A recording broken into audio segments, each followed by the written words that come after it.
Texas Black Expo 2024. Please meet us at the main stage for our next programming. It'll be a live podcast for the Black Money Tree with your host, NAACP award-winning Jerome Love. He will be interviewing Houston's own Bun B, Houston's own hip-hop legend, entrepreneur, businessman Bun B. Join us at the main stage, happening right now.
Ladies and gentlemen, make your way to the main stage. Black Money Tree Podcast coming up shortly with NAACP award-winning Jerome Love, the president of the Texas Black Expo, interviewing Houston's own legend, Bun B. Make your way to the main stage right now.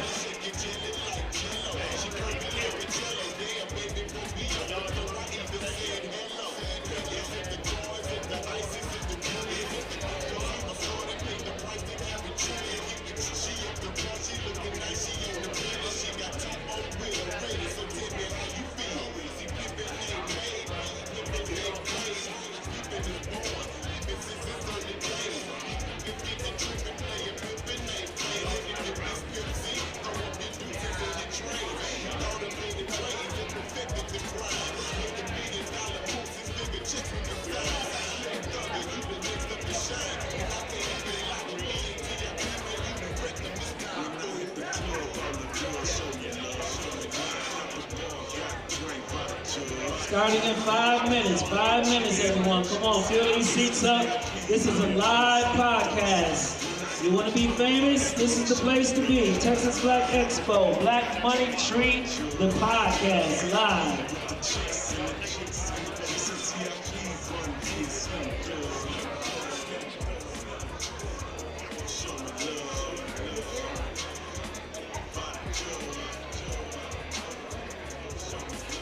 Come on, Texas Black Expo. Let's show the world how Houston does it.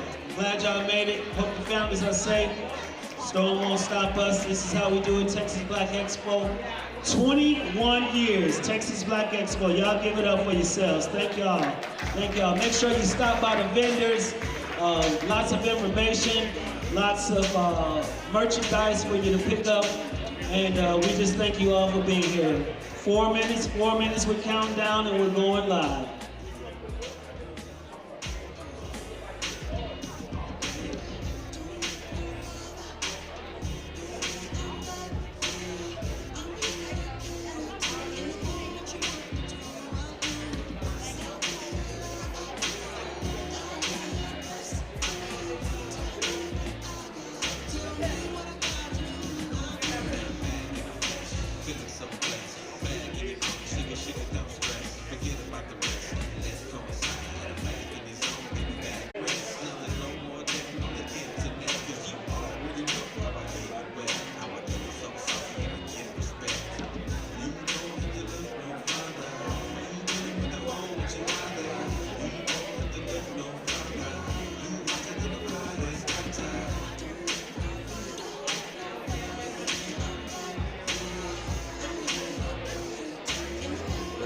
color temperatures.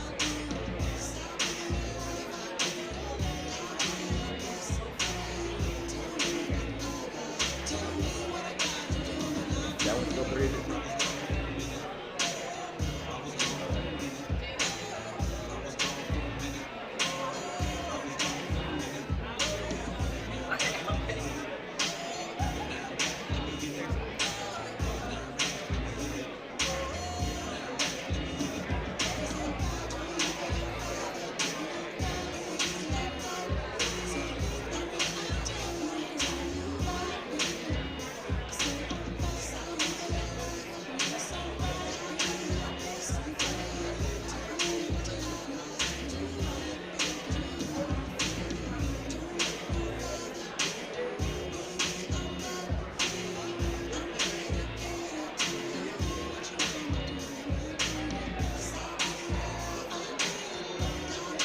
What we say about the guy?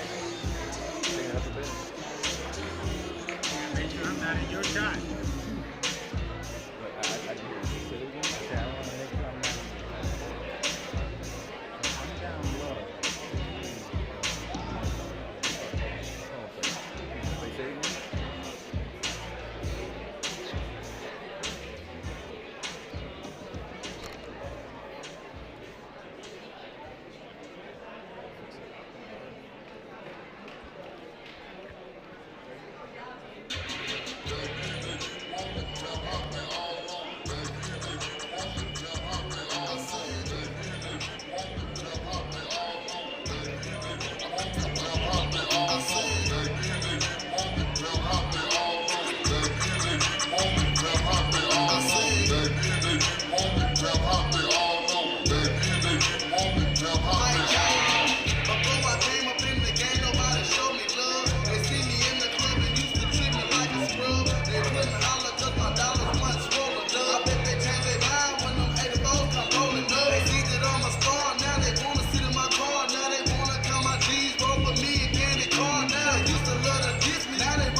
Ladies and gentlemen, let's give it up for Jerome D. Love, president of the Texas Black Expo and NAAC Image Award winner.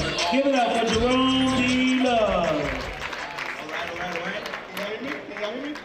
All right. So, first off, thank you guys and welcome to the Texas Black Expo. We're excited to have you here this year. Our theme is education and economics, and we're focused on helping to build wealth within our communities by empowering our youth. So I'm not going to belabor the time. If those of you who have not heard yet, we have a podcast. It's called the Black Money Tree Podcast. Everybody have your phone. If you have a phone, raise it up real quick.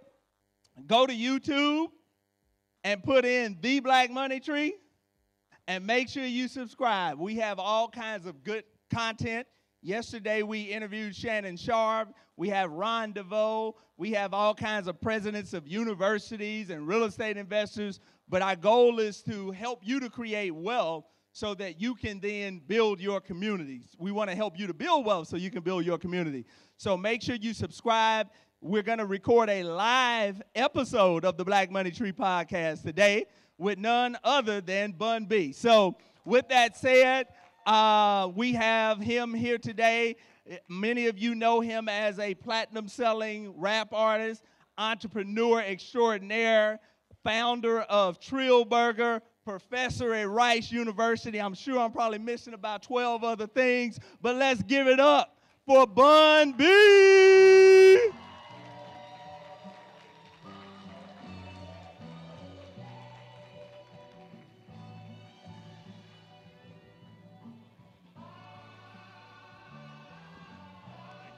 Thank you so much. Thank you.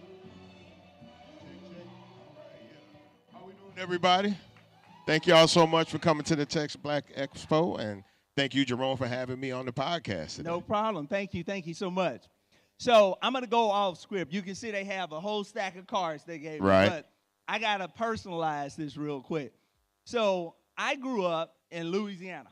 We didn't have no rap stations or anything, but Right. my cousins who lived here in Houston, they would always come back and they would bring us the music. And one day they said, this is this group, and they got this song talking about a Pioneer amp. And I said, what is that? And I listened, and I said, I don't know about all that. So a couple years later, you know, the West Coast, East Coast thing kind of started to build up. And the Ghetto Boys did Trophy. And you started becoming conscious, like, why they ain't repping the South, you know? And then I heard your band album. And at that time, I got my first car. It was a Honda Civic, deep dish rims, had the 12-inch subwoofers in the Oh, that's back. how you felt. That's how I felt. Okay. So I won't say the name of the song, but there was one song on that album that had a bass line You, that could you can't not say quit. none of the names Yeah. on that album. There's children in here. Man, we used to roll to that song, and that was when I had to go back to some of the other albums and re-listen. And I said, this is it right here. And then you dropped Supposed to Bubble. Then I went to college, and y'all took a kind of a hiatus. And then you came back with the one with 8-Ball MJG, Show Your Grill, if you will, all that. Man, so here's that's just kind of... You walking through the whole history of it. That's just a statement right there. But here's the question.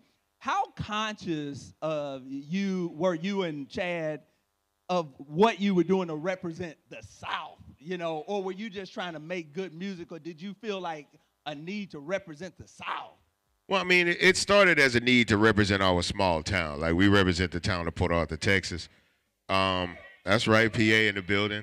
And so for us, initially, it was just about making sure we were representing where we were from correctly. As the audience grew outside of Port Arthur into Houston, Dallas, and all of that, then we wanted to make sure that we were representing Texas properly. And then once we grew outside of Texas into Louisiana, Alabama, Mississippi, and all of that, we wanted to make sure that we were representing the southern region correctly. You know what I'm saying? But for us, it was always about representation. It was always about making sure we walked in the room looking like we were supposed to, sounding like we were supposed to, and handling business like we were supposed to. Yeah. Now that's good. So now let me tell the second part of my story. Okay.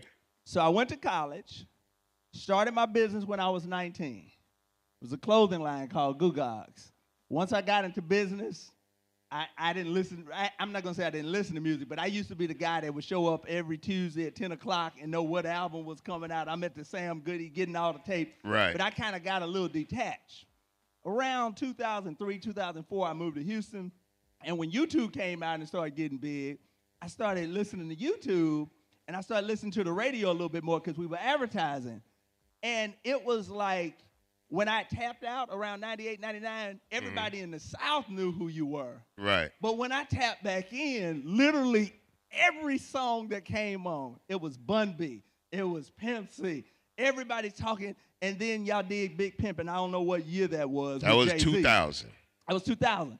So I remember the pride that I felt because y'all went from being kind of a Southern classic to a nationally recognized phenomenon. Talk a little bit about that transition.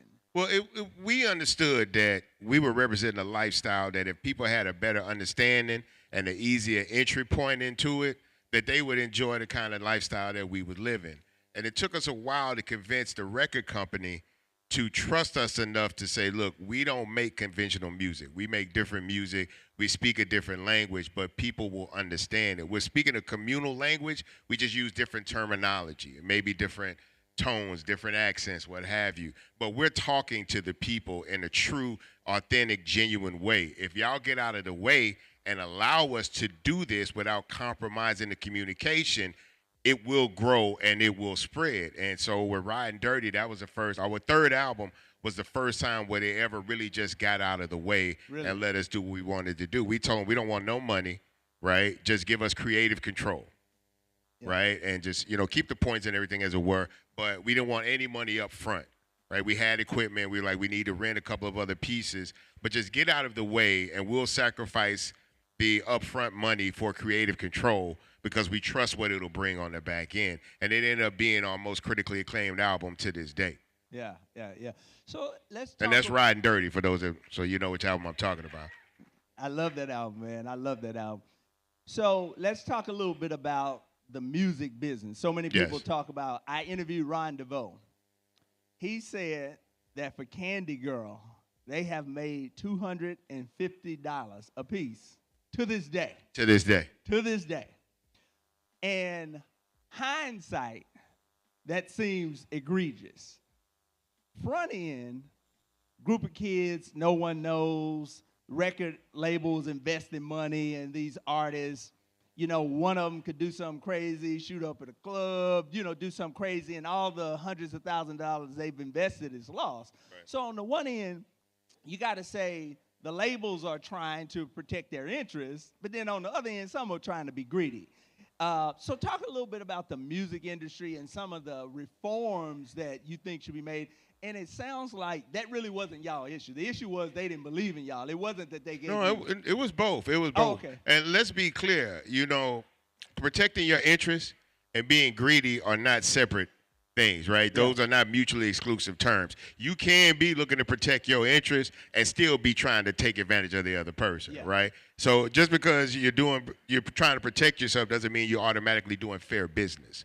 And that's kind of how the entertainment business, I don't want to just leave it as the music business, but I know the entertainment business operates in such a way. When people get record deals and they talk about they got money, what they get is basically a loan, right? Because the money that a record company gives you is in advance of the money they expect to make with you or from you.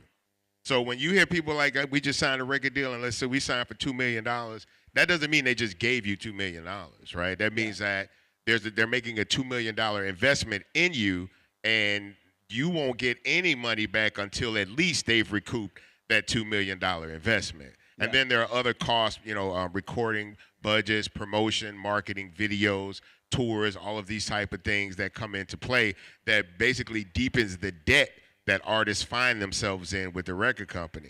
And all of these loans are based on percentages. So even if a record company gives me, invests $2 million into me or my group, that's at a 10% basis. So even if they release an album and the album makes $8 million, it's not like, oh, well, you recouped your $2 million. No, it's based off the 10% of the deal that you make. So 10% of $8 million is only $800,000. Your loan in advance of your project was of $2 million. So you're still technically $1.2 million in the hole with the record company. That's the entertainment industry accounting. And that's why most entertainers end up in a hole financially with people.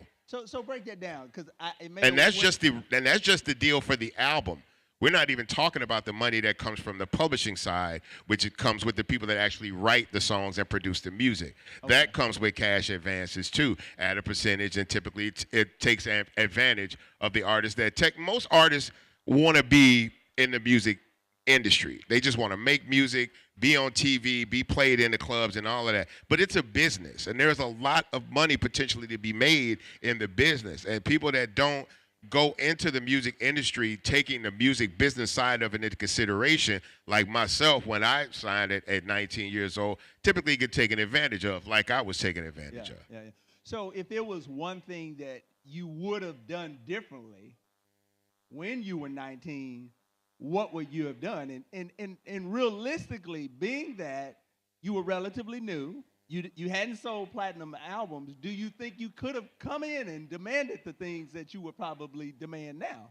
Well, I think in hindsight, which is always 2020, with the information I know now, I would have tried to convince the owner of the independent record company to make sure we understood the nuances of the industry before we signed the major deal, because we were signed to an independent label out of Houston. That label eventually signed a deal with a major record company out of New York, Jive Records, which is owned by a major publishing company called Zomba.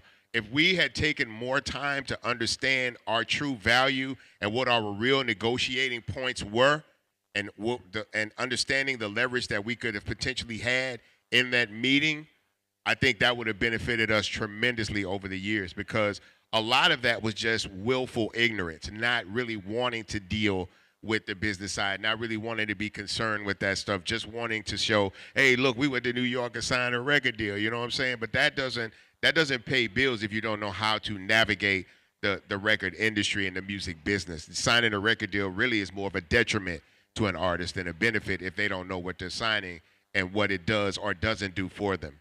So, what was the point where you said, okay, this is a business and I got to change the way I operate? Was it, I heard the story, you signed, you saw KRS-One in the hall, and I believe you said something to the effect from that point forward, you were trying to get out your deal. What was the point when you said this is a bad deal and I need to be more serious about my business? Was there an experience outside of that? But when did you become serious about your business? When we started to understand how deep our contract was. Typically, when you go in to sign a contract, and let's say the contract is 60 pages long, typically in the meeting, we're not going to go through all the minutia of everything on all 60 pages. That's typically for the attorneys to kind of go over. When you go in to sign the deal, as let's say if you're a singer and you go in to sign the deal, they're going to put a 60-page contract in front of you, and they're going to have tabs for about 6 pages, right? The tabs on those pages are going to be for everything that you asked for in the contract. So when you say you wanted 3 videos, that's going to be tab number 1. See right here, this is where we agree to give you 3 music videos, and we're going to spend some good money on it. So you get an initial right here. This is where you get the money you asked for up front, if you can initial right here. And they go through these different tabs to give you everything that you asked for. But every page that isn't tabbed and shown to you is probably working against your interest in the contract. And then there's no need for them to show you where they're messing over you. I had to choose my words right because I forgot his kids in here. It's not in their interest or their need if they know you're only concerned about what you asked for. Yeah. And they show you that, you're ready to sign. And they'll show you when they sit down with the contract, they'll show you an envelope, and they'll let you know that's the check. Yeah. Right? The check you've been waiting for is right there in that envelope next to that contract. And as soon as you finish signing it, you can get it. So that, for a young up-and-coming person, especially coming out of underserved communities, and this being their first opportunity to really have some true money in their pockets, the quicker they sign, the quicker they get the money. So it's like, yeah, whatever, just tell me where to sign so we can hurry and get this check. And I was one of those young people just very anxious to say I did it, you know what I'm saying, but not really understand what I had actually done. Yeah, yeah. You know, it reminds me, the question that I absolutely hate when I'm going to go buy a car is, how much do you want to pay a month? I want to know how much the car is. Tell me how much the car is. Right. But most people are just concerned about how much they're going to pay a month. And it kind of seems like that's kind of the strategy. They just know you want to know how much the check you ready to cut right now, or what's my video going to be like, or this, that, and the other. But they ain't telling you the equity that you're going to lose and those types of things. Talk a little bit about that. Well, it's the thing, right? You know, if you don't have enough money to buy a car outright, right, then you're literally left to whatever it is that the finance company and the dealer allow you to work out.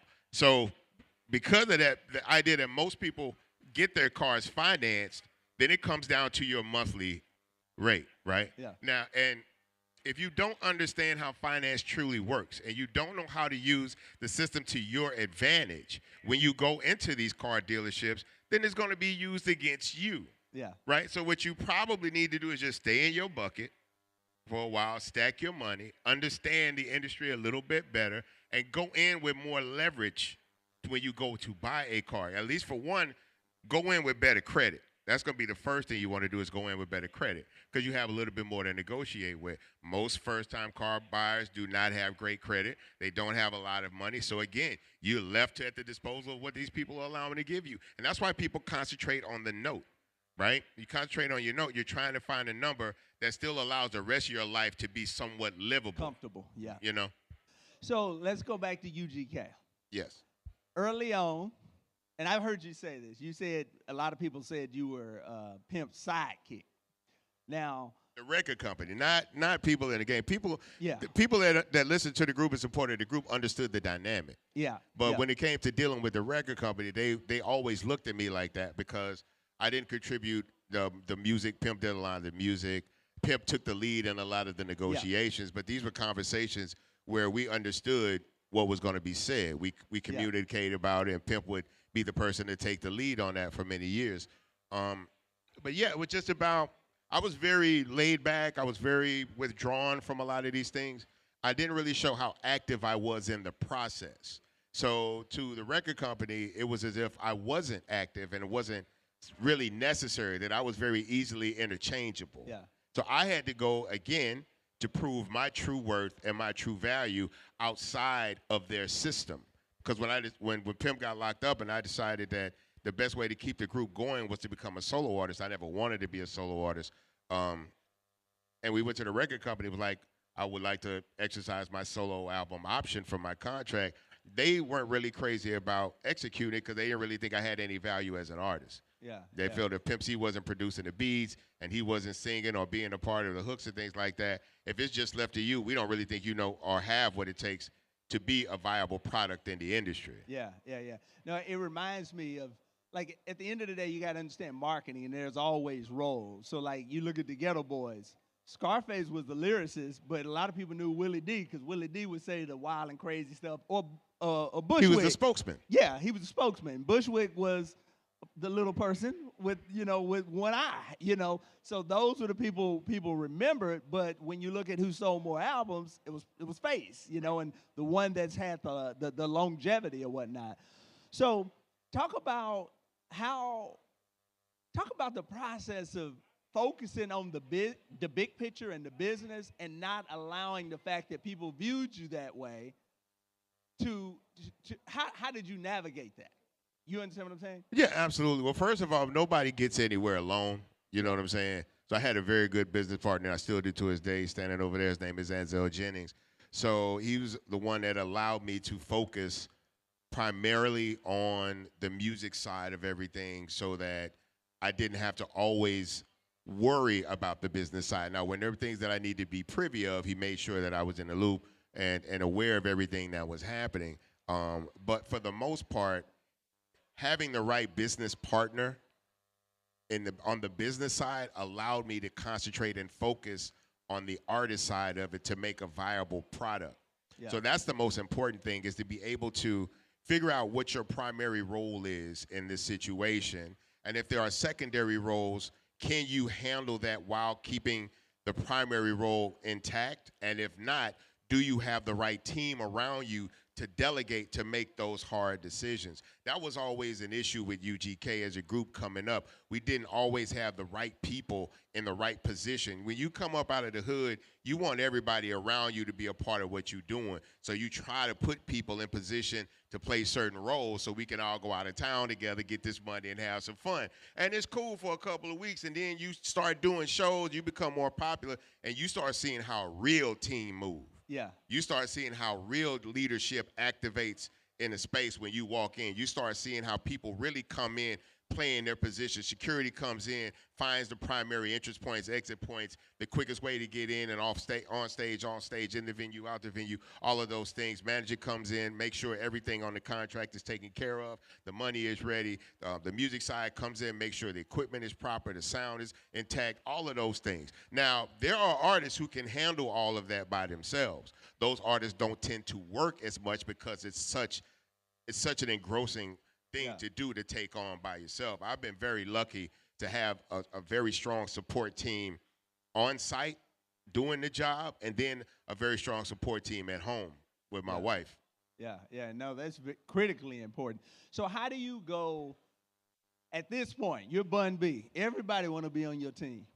How do you determine who's going to be on your team and who's not? How do you determine what the intentions are? Talk about that. Well, I mean, you can almost never really know what people's intentions are. At some point, you have to throw caution to the wind and actually trust people, right? But typically, you don't want to hire people that don't come highly verified, right? You don't want to bring people on your team that nobody can tell you did a good job, has done a good job, is currently doing a good job. And you have to be very careful, because even people that come into a business with the right intentions, the proximity to money, power, and success can, in real time, corrupt people. So you could bring very honest, hardworking Christian people into this world, but they end up becoming engulfed in that world, and that world becomes so enticing to them, and them wanting to have proximity to that at all times, even if you aren't involved, will sometimes cause people to try to find ways to manipulate situations to keep them involved in things longer than they actually should really even be involved. Because typically, at some point, someone on your team will not have grown at the same speed and level that you have. And unfortunately, they can't continue to maintain that position because they weren't doing what they needed to do to learn more about the position, to become more entrenched in the position, to make the best connections with other people in those positions to help further the group's advancements. And so when someone isn't really picking up the slack like everybody else is, no matter if you love these people with all your heart, you have to do what's right for you and your family and the time. Now, that doesn't mean we can't be friends, and that doesn't mean you can't go do the work and come back to the team. But right now, this team needs more than you're willing to devote yourself to or devote time to learn about. So I got to go get somebody that can do this for us right now. Yeah. Maybe you can work with that person, learn from that person, and then we can bring you back into position. But right now, you can't carry the load, and the load has to be carried. Yeah. You know, one of the interesting things you said I never thought about, you said that you may have the right person, but then they're exposed to some things that they've never been exposed to, and it corrupts them. Everybody isn't built for this life. Yeah. You know what I'm saying? There were things that I had never seen before until I became an entertainer and got into this business. And these things will blow your mind. You'll see some, if you're a man and you never really had, a lot of women fawning over you, and you wasn't the captain of the football team, and you wasn't the center on the basketball team, and none of this stuff, and you wasn't like women, you wasn't cute, you wasn't fine, and nothing like that. And then you become famous, and none of those things matter. You don't have to be cute if you're famous. You don't have to be fine if you're famous. You have access to a world that most people don't get to see. And all of a sudden, you start becoming the center of everybody's attention. That can go to your head if you're not mentally prepared with that. And that's just attention. We're not even talking about how bad money and power can corrupt people. Being a decision maker, being able to push a button and decide if somebody gets to work that night or not, if somebody gets to be exposed to 10,000, 12,000 people that night or not, that can be intoxicating as well. So has there been a situation where family member, someone you close to, you felt like they may actually have the skill to help you on a team, but you say the relationship is too valuable to take the risk that they may be corrupted by this, so I'm just going to go with someone else? Yeah, my older brother came home from prison, and of course he was pretty yoked up, and I was like, look, let's put you on security, and we could tell by the first show he was not supposed to be. Yeah. He was not supposed to be with us. Yeah. He had never seen the kind of money I was picking up that night. He had not seen the kind of women, not only that were in the club, but the kind that was telling him, hey, come here, can you get me backstage? And then it just, you could look in his eyes and realize that world was just too much for him. It was, and he had just came home too, so he was seeing way too much, way too soon, and we had to send him back home. I just gave him a couple of dollars, saying, look, you ain't ready for this right now. So what was that conversation like, and did it hinder the relationship at all? No, not at all. I was like, Robert, you ain't ready for this. He said, man, I did not know y'all was doing all this. I say, this is Lake Charles. Yeah. This ain't even. I say, if I take you to Atlanta, bro, you may never come back. This ain't nothing. Yeah. So talk about your relationship with Pimp. I know he had, from my understanding, his parents had concession businesses, and he knew entrepreneurship. So is that something why he naturally gravitated to handling the business? Was he groomed in entrepreneurship growing up? And what made your relationship with him so special? Now, when I say he was the voice, I don't mean he was the one handling the business. Okay. He was the one in the room at the table telling them what they was going to do. Okay. You know what I'm saying? Now, again, the more vocal one. Right, yeah. Okay. All of these things eventually get delegated to management and attorneys and whatnot. But as far as at the table, I'm just sitting there, what he said. Yeah. That's what we doing. Yeah. That was just my thing to really back him up in the room, kind of be the silent giant, so to speak, or whatever. But he did have a very, very deep care and concern, not just for the music, but for the group and what he felt we needed to mean to people. You know, UGK was his baby. You know, I was a member of the group with him, and I gave my time and I devoted my energy and all my love and passion to it. But it was nowhere near as deep a passion as he had for what we were doing. You know, he literally had put himself in a position where it was either do this music or nothing. Yeah. You know, but he had a natural skill for it. He probably has one of the best or had one of the best ears for music I had ever seen in my life, and he proved it time and time again, countlessly. But he had, he had tunnel vision. He had a sight. He had a vision for what this group could be. Yeah. And so every time we went somewhere, I don't care if we just went to take pictures, if we went to just shake hands and say hi, whatever, he wanted to look as good as he could look. He wanted to come in smelling good when he came in. He wanted to present himself at the highest level no matter what it was. So if it was 50 people or 50,000 people, we gave a good show. We gave a full show. We gave you all the energy, everything, the enthusiasm. We didn't care how many people was there. You was going to leave and say you had a good time with us. That was very important, the idea of the level of equipment. In the early days of us going on in the early 90s doing shows, a lot of people promoting shows were not real club promoters, right? We used to do shows in bingo halls and VFW halls and stuff like that, and they would just go get a PA system like kind of what we got here and think they could entertain 2,000 people with these 2 little mics and them 4 little speakers, you know? And for us, we didn't have a lot of videos. We weren't on TV. We weren't in magazines. So a lot of times people actually saw us for the first time was on stage at a concert.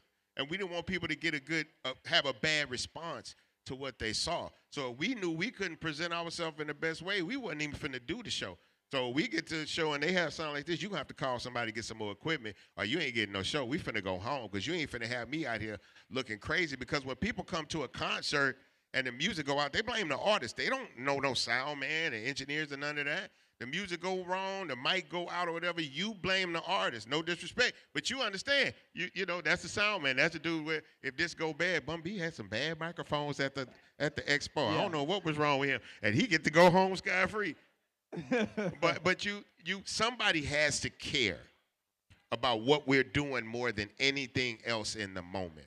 Somebody has to care about how we look, how we come across, how we're representing ourselves, because there's always people behind you that fought for you to get where you were. People prayed for me to be on this stage that I probably didn't even know that well, right? Like grandparents, great-grandparents that prayed to hope that I could get in a position like this. So you don't want to embarrass these people when you come into place. You want to make sure you give these people the best effort possible. Yeah. So one more UGK question, then I'm going to talk about what I know you want to talk about, Trill Burger. So one of my favorite songs, Rap a Lot, I think it was Rap a Lot, Having Things, Big Mike. Yes. And I heard an interview where you mentioned, I believe it was that one, you said it caused a little contention because when you heard it, you said that's a UGK song. And I remember when I heard it, I said that should have been on a UGK album. So talk a little bit about how that happened and how the conversation with you and Pimp, and if there was major contention, how y'all No, it wasn't. It wasn't major contention. So what ended up becoming a good side hustle for Chad was because he was such a good music producer and such a good singer that he would end up doing other work with other artists outside of UGK. Now, for the initial run of UGK, everything he produced was on the table for us. But in this particular thing, I didn't go to the session with Big Mike. So I didn't hear the song until the song came out. And when I heard it and I heard him singing, I was like, man, that sounds like one of our songs. Not that I had a problem with Big Mike doing it, but I was like, man, if I'd have been there when you made that beat, he wouldn't have got that beat. Yeah. He wouldn't have got that song. So I said, look, man, I don't have a problem with you making beats for people and doing hooks for people, but you got to let me hear this stuff before it leave the house. Because some of these but everything is meant to be as it is. I don't know if we'd have made a song as good as Having Things is, because Having Things might be one of my favorite Big Mike songs. And Big Mike, he's a mentor of mine. I learned a lot from watching Big Mike. I learned a lot from how he rapped to a Pimp C beat, because I was one of the only people at the time really actually rapping to Pimp C's beats. Hearing people like Big Mike and 3-2 and these different people rapping to Pimp C's beats gave me like, damn, I never even thought of approaching a song in that way, in that manner. So actually having him rapping on that beat taught me a lot more about how to approach the music that Pimp C had, because I didn't want no. Now that I knew other people was gonna rap on his beats, now I got to be the best person rapping on his beats. So I gotta watch and see how other dudes is doing. That was kind of fly how he did that. I might have to figure out how to do a little something like that, put my little twist on it. You know what I'm saying? So I couldn't stop being the only person on Pimp C beats, so at least I'm gonna be the best. Yeah. I said that was my last UGK. Murder, that was my favorite. That was Pimp. He produced that one. No, that was Murder. If I want to say 316. That was produced by DMD. Yeah, Murder was produced by Pimp C. Yeah, I love that. That verse, "Smelly red jelly dripping out your belly." That's a classic line right there. Yeah, I don't want to get too deep into that, because again we got kids in here, and while it is a good representation of me in song form, it would not be a good representation of an adult in front of these children. So we gonna y'all edit that out. Edit that part out. So y'all just keep it moving, Jerome. Keep it moving. So let's get to it. I'm gonna get right at it. What makes a Trill Burger so special? I saw the interview. I think it was Drink Champs. And the way you talked about that burger, either you a good salesman or you were serious about that burger. I was like, I have to go get one right now. Again, Jerome, those are not mutually exclusive terms. I'm serious about the burger, and the burger is that good. And it kind of goes back to what I was just saying about Pimp. A lot of people make beats, right? A lot of people make music. A lot of people rap. I didn't know many people that had the passion for it that Pimp had. The same way with this burger, a lot of people make burgers. I don't think they have the same passion for making burgers as we do. Most burgers in people's minds are a throwaway conversation. Nobody getting dressed up to go get a hamburger, right? That's not something you think about. You want a hamburger, you got about 30 minutes for lunch before you got to get back to work. Where can I go and get something real quick to eat for lunch? Or, girl, I'm drunk. I need to get something. I can't go to bed. I got to put something on my stomach, right? That's kind of when a cheeseburger or a hamburger comes into play. It's not a priority. We believe that we had a burger so good that we could put a cheeseburger in a room and make it a priority, where food in general isn't a priority, much less a cheeseburger. And we did. We came up with a burger that was so good and so far away from what any other burger was that they had ever had that you had to talk about it.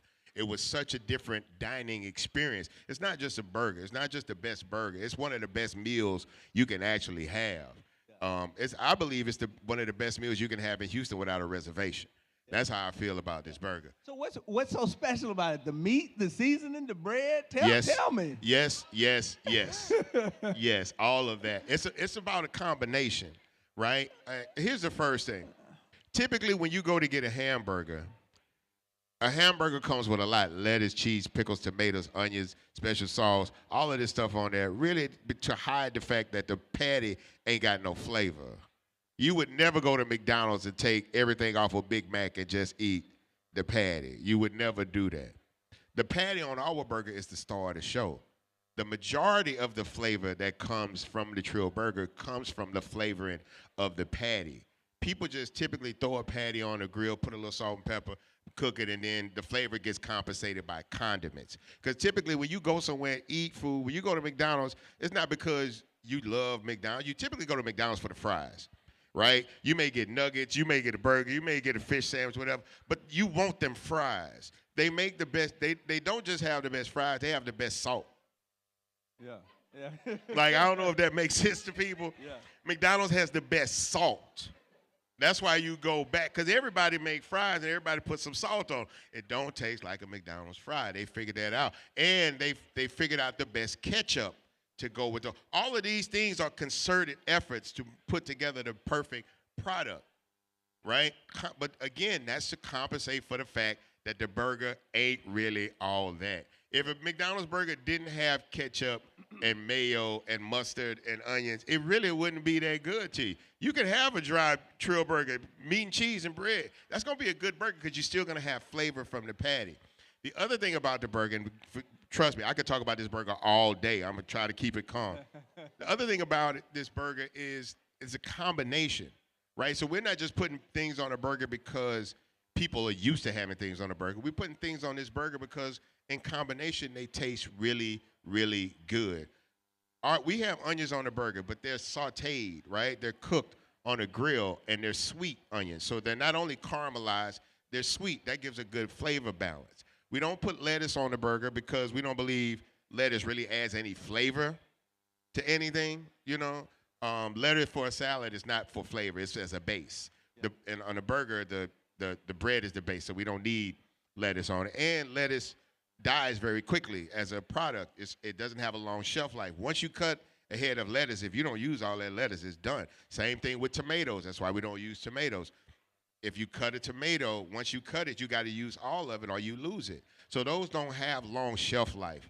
And so it doesn't give us lengthened inventory. And it doesn't really add anything to complement the flavor of this burger. Tomatoes are typically for a squishier, it's for texture. You don't really get crisp tomatoes. You typically get crisp around the edges and then kind of gooey in the middle. And our trill sauce has that texture, so we don't need the tomato for it. Everything is designed for that. When you eat a bite of this burger, it's a flavor combination that you've never had before, not just in a hamburger, but in most meals. And that's, to me, part of what makes the Trill Burger so good. Part of it. Okay, man, I got to get one of these burgers immediately. Yes.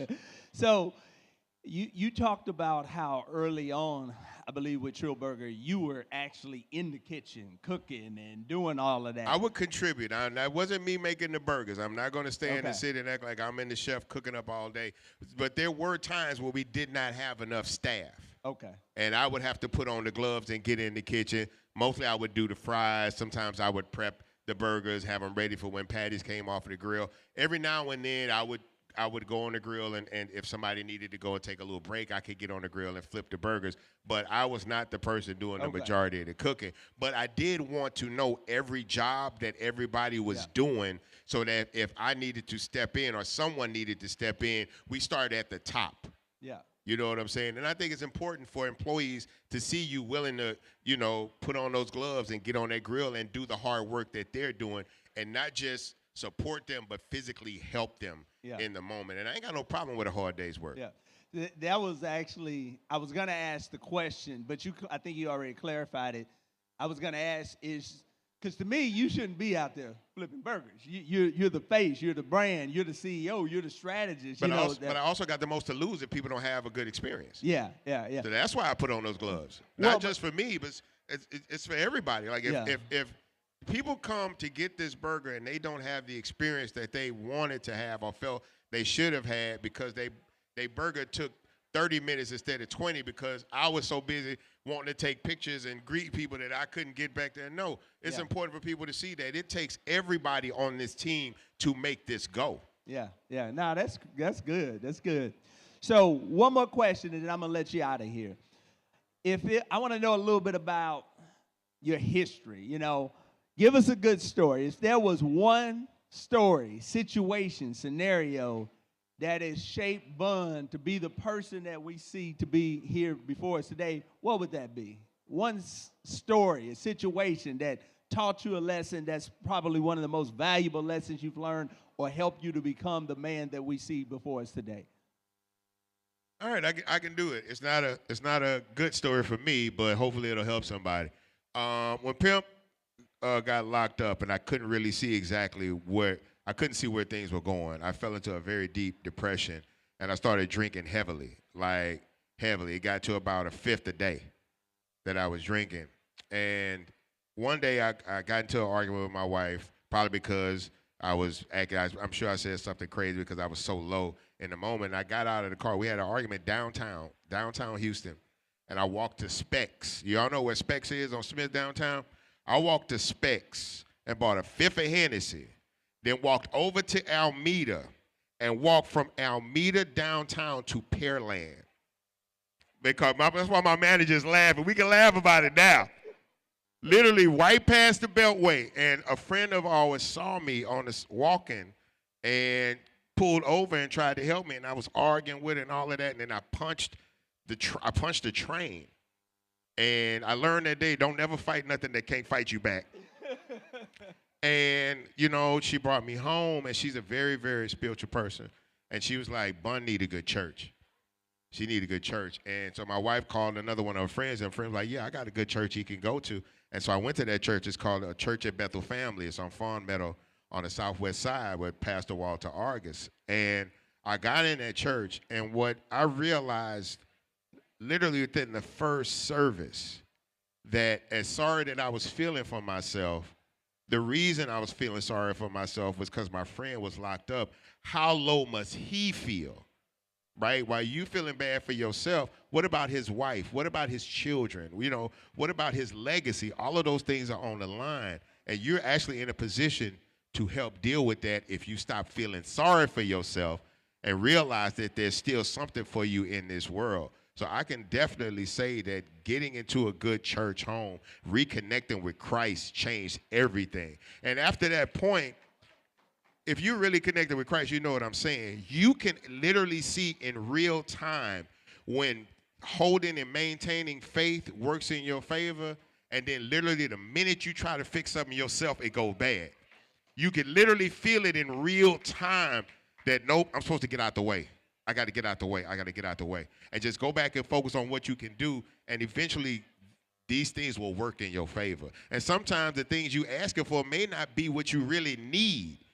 So sometimes you got to get out of the way of asking, or sometimes telling God what you need from him and allow him to give you what he knows you need from him. And there you have it, ladies and gentlemen, Bun B.